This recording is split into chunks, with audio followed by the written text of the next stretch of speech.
भीमपुर गांव में जोरों की बारिश हो रही थी। इस बारिश के बीच महेश छतरी लेकर अपने ठेले को समेटने में लगा हुआ था।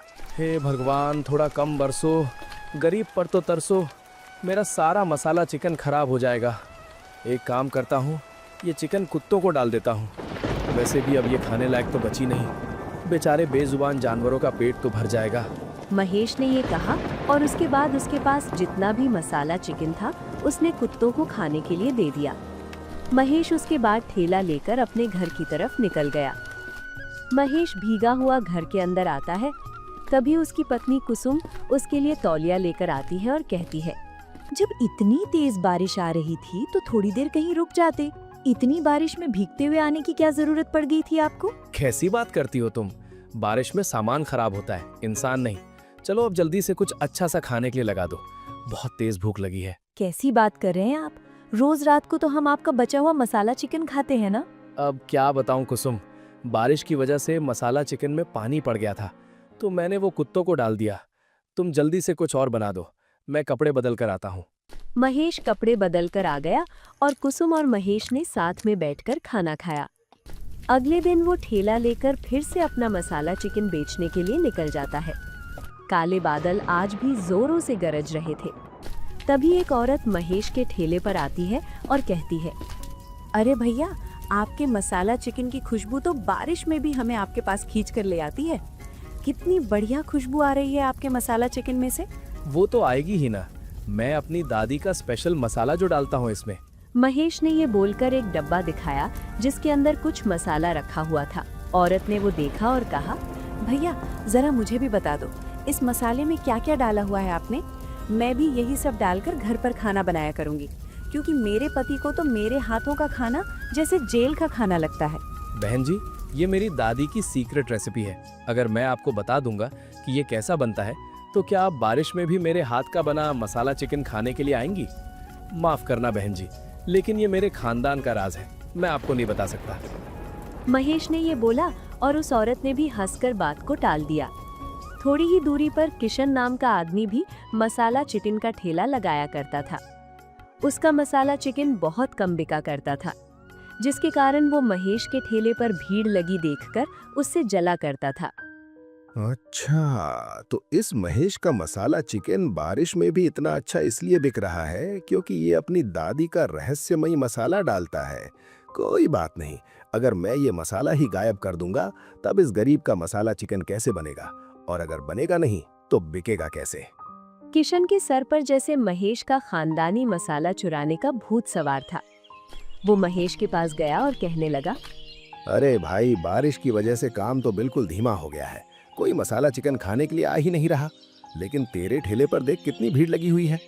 तेरी दादी मेरी दादी भी तो हुई ना, मुझे भी उस मसाले के बारे में बता दे। सच बताऊं तो ऐसा कोई मसाला नहीं है। मैंने तो बस झूठ बोल रखा है सबसे कि मेरी दादी का सीक्रेट मसाला है मेरे पास, ताकि ग्राहक मेरी तरफ आकर्षित हो जाए। सब समझता हूँ मैं, तू मुझे बताना नहीं चाहता ना कि कौन सा सीक्रेट मसाला है तेरी दादी का। कोई बात नहीं, जब मसाला ही चोरी हो जाएगा तब तो उसे बनाने के लिए तुझे मेहनत करनी पड़ेगी ना, और फिर मैं भी देख लूंगा कि वो मसाला कैसे बनता है। अरे भाई, मेरे घर में मेरी बेटी का जन्मदिन है, जरा 10 प्लेट गर्मा गर्म मसाला चिकन पैक कर दो। माफ करना भाई, मेरे पास तो बस 8 ही प्लेट मसाला चिकन बचा है। अगर आप बोलें तो मैं 2 प्लेट मसाला चिकन किशन के ठेले से पैक करवा दूं। अरे नहीं, बिल्कुल भी नहीं। उस किशन के ठेले के मसाला चिकन में से तो बास आती है। कोई भी नहीं खाता है उसके ठेले का चिकन। तुम्हारे पास 8 प्लेट है तो वही पैक कर दो, बाकी हम एडजस्ट कर लेंगे। ठीक है भाई, अभी पैक कर देता हूँ। किशन के कानों में भी ये बात चली जाती है और उसका मुंह बन जाता है। जिसके बाद जैसे ही महेश का ध्यान अपने ठेले से हटता है तो किशन उसके ठेले से वो मसाला चुरा लेता है और अपने ठेले पर आकर खुद से कहता है, अब आएगा ना मजा। अब मेरा मसाला चिकन भी बहुत अच्छा बिकेगा। आज रहने देता हूँ, कल जब मैं मसाला चिकन बनाऊंगा तब इस मसाले को उसमें डाल दूंगा, फिर सारे ग्राहक मेरे पास चले आएंगे। उस दिन तो किशन घर चला गया, लेकिन अगले दिन जब उसने मसाला चिकन बनाया तो उसमें वो मसाला डाल दिया। किशन ने इस बार मसाला चिकन बहुत प्यार से बनाया था। उसने चिकन को अच्छे से तेल में फ्राई किया और उसमें अच्छे किस्म के मसाले डाले और अच्छे से उसे पकने दिया। जैसे ही उसने महेश की बीवी का बनाया हुआ खड़ा मसाला डाला तो खुशबू और बढ़ गई। क्या बात है, जरा थोड़ा मसाला चिकन घर के लिए भी रख जाना। आज तो तुम्हारे मसाला चिकन से अलग ही महक आ रही है, वरना तो ऐसा लगता था जैसे जेल का खाना खा रहे हैं। अब तुम बिल्कुल भी फिक्र मत करो मेरी मीरा, अब से रोज मेरे मसाला चिकन में ऐसी ही खुशबू आया करेगी। किशन अब अपना मसाला चिकन का ठेला लेकर चला गया और सच में उसका मसाला चिकन बहुत अच्छा बिका। इस बार महेश के पास कम और किशन के पास ज्यादा ग्राहक आए, जिसकी वजह से किशन को ये वहम हो गया था कि ये सब उस रहस्यमयी मसाले की वजह से हो रहा है। क्या बात है किशन, आज तो तुम्हारे मसाला चिकन में से अलग ही खुशबू आ रही है और इसे खाकर तो अलग ही स्वाद आ रहा है। मजा ही आ गया आज तो। इतना बढ़िया मसाला चिकन तो मैंने कभी महेश के ठेले पर भी नहीं खाया है, जितना बढ़िया तुमने आज खिला दिया। अब से तो मैं तुम्हारे ठेले पर ही मसाला चिकन खाने के लिए आया करूंगा। उस महेश की दादी का स्पेशल मसाला है तो लाजवाब, लेकिन ऐसे काम नहीं चल पाएगा। अब मुझे महेश के घर जाकर वो सारा का सारा मसाला ही चुराना पड़ेगा, तब जाकर मेरा काम अच्छे से चल पाएगा। किशन ने ये सोचा और रात होते ही उसने महेश के घर में चुपके से घुसने की कोशिश की। महेश की पत्नी कुसुम उस समय जागकर मसाला कूट रही थी। उसने मसाला कूटकर एक बड़े से डब्बे में भरकर रख दिया। किशन ने खिड़की से ये देखा और कहा, बस अब किसी भी तरह मुझे डब्बा चुरा लेना है। उसके बाद कम से कम 3 महीने का जुगाड़ तो हो ही जाएगा। 3 महीने के बाद देखी जाएगी कि क्या करना है। कुसुम और महेश जहाँ चैन से सो रहे थे तो वहीं किशन उनके घर में घुस गया और डब्बा चुराकर भागने लगा। तभी हल्की बरसात हो रही थी और महेश के घर की छत टपक रही थी और तभी फर्श पर फैले पानी पर किशन का पैर पड़ गया और उसका पैर लड़खड़ाया और वो जमीन पर गिर पड़ा।